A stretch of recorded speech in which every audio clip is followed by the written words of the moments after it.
ஜாதி ஒழியணும்னா ஜாதிக்கு விதிக்கப்பட்ட தொழிலை செய்யாதீங்கன்னு நாம பேசிட்டு வர்றோம். ஆனா காந்திஜி வர்ணாசிரமத்தை ஆதரிச்சு பேசியிருக்காரு. சுதேசமத்திரம் வந்திருக்கு.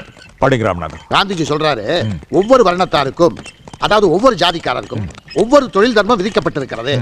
இந்த தொழிலை ஒழுங்காக செய்யும் பொழுது அவர்கள் உயர்ந்தவர்கள் ஆகிறார்கள். இதில் உயர்வு தாழ்வு எங்கிருந்து வருகிறது கேட்கிறாரு.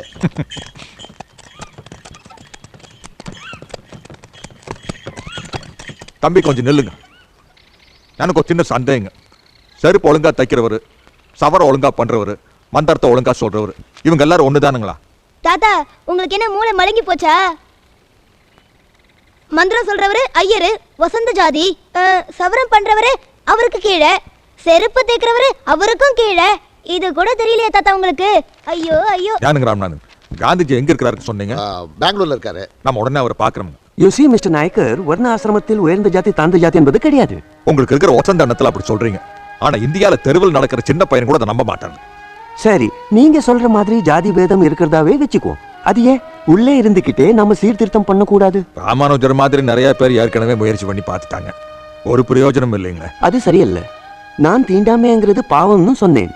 அது எல்லாரும் ஏத்துட்டாங்களே. ஏத்துக்கிறது வேற, கடைப்பிடிக்கிறது வேறங்க. டீ கடையில தனி கிளாஸ் முதல் கொண்டு தீண்டாமை அப்படியே தானுங்க இருக்குது. உங்க முன்னாடி ஏத்துக்கிட்ட மாதிரி நடிக்கிறாங்க, அவ்வளவுதான். யார் நடிக்கிறாங்கன்னு சொல்றீங்க?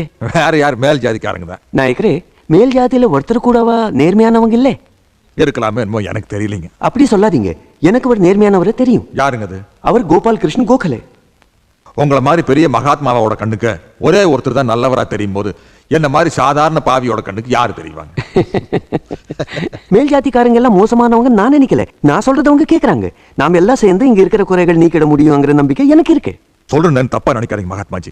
மதத்தை வச்சுக்கிட்டு உங்களால எந்த சீர்திருத்தத்தையும் இங்க செய்ய முடியாதுங்க. அப்படி ஏதாவது செஞ்சு அது மேல் ஜாதிக்காரங்களுக்கு எதிராக அமைஞ்சதுன்னா அவங்க உங்களை உயிரோடையே விட்டு வைக்க மாட்டாங்க.